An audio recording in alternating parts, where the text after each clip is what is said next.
Salam, bugünkü söhbətimizə xoş gəlmisiniz. Bugün insan təbiətinin çox mühüm, çox fundamental bir tərəfinə, əxlaq anlayışına qısa bir nəzər salacağıq. Bəli, salam. Çox vacib bir mövzudur həqiqətən. İnsan elə bil ki, özündə həm inanılmaz yüksəkliklərə çatmaq potensialını daşıyır, həm də təəssüf ki, çox dərinlərə enmə ehtimalını. Elədir, sanki ikimizdə iki yol var.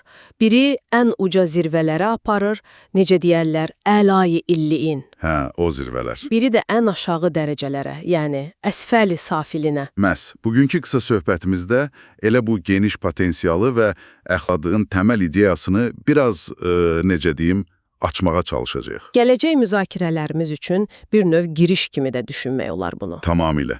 Bəs əxlaq deyəndə ilk ağlı gələn nədir? Yəni, bu sadəcə bir qaydalar toplusudurmu? Yox, əslində daha dərindir. Yəni sadəcə bunu et, bunu etmə deyil. Əxlaq daha çox insanın özünü təkmilləşdirmə, saflaşdırma səyahətidir. Özünü saflaşdırma səyahəti. Maraqlıdır. Necə başa düşək bunu? Baxın, elə bil ki, insan öz mahiyyətində uca yaradanın gözəl adlarını, yəni o esma və sıfatlarını hiss etməyə, onları kəşf etməyə, həyatında göstərməyə çalışır. Deməli, içimizdəki o ilahi potensialı üzə çıxarmaq cəhdidir. Bəli, bəli. Amma bu yolda maneələr də var təbii ki. Daxilimizdəki o mənfi meyillər. Nə kimi meyillər? Yəni, nəfsani istəklər, sırf cismani, bədənə bağlı arzular, şəhvani hisslər, bax bunlarla daimi bir mübarizə gedir. Hə, o daxili mübarizə. Tamamilə doğrudur. Əxlaqa əslində yaradana doğru bir qayıdış kimi də baxa bilərik. Yəni, Allaha dönüş nəzəri deyə biləcəyimiz bir şey. Allaha dönüş.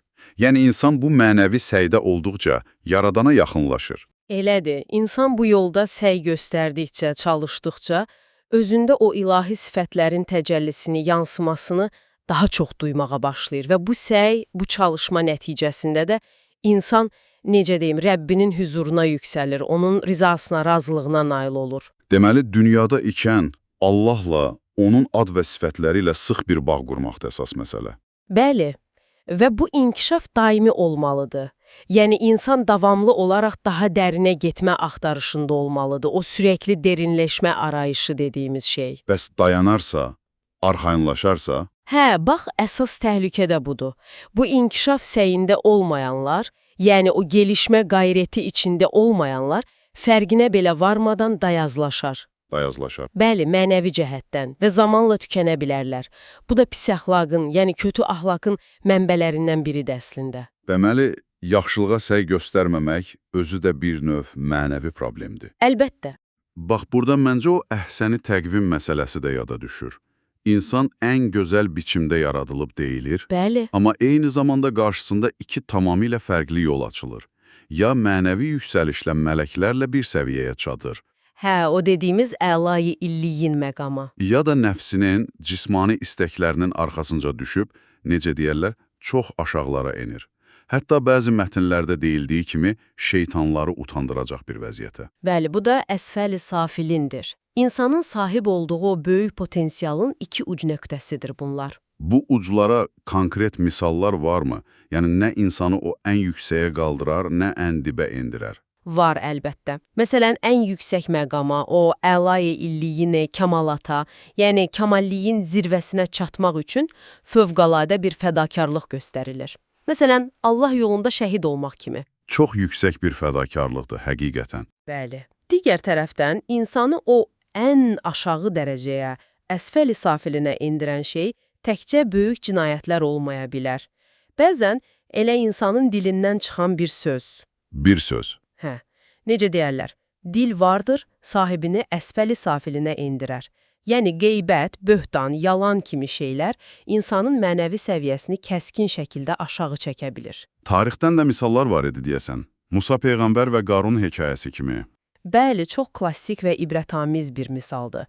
Həzrəti Musa mənəviyyatın ən uca məqamlarına, o alay illiyi ilə yüksələrkən, Qarun isə malına, mülkünə güvənib təkəbbür göstərdi, azğınlaşdı və nəticədə, necə deyərlər, yerin dibini boyladı, yəni əsfəli safilinə düşdü. Çox kəskin bir fərqdir. Bəli, bu misallar onu göstərir ki, insanın mənəvi səlahiyyətinin istiqaməti tamamilə onun öz seçimlərindən asılıdır.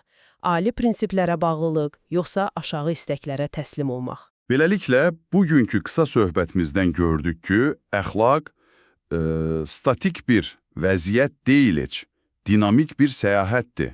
Elədir, davamlı bir prosesdir. Və insanın qarşısında həmişə həm ucalmaq, həm də alçalmaq üçün geniş imkanlar var. Əsas məsələ bu səyahətdə şuurlu səy göstərməkdir. Bəli, davamlı inkişafa can atmaq çox önəmlidir.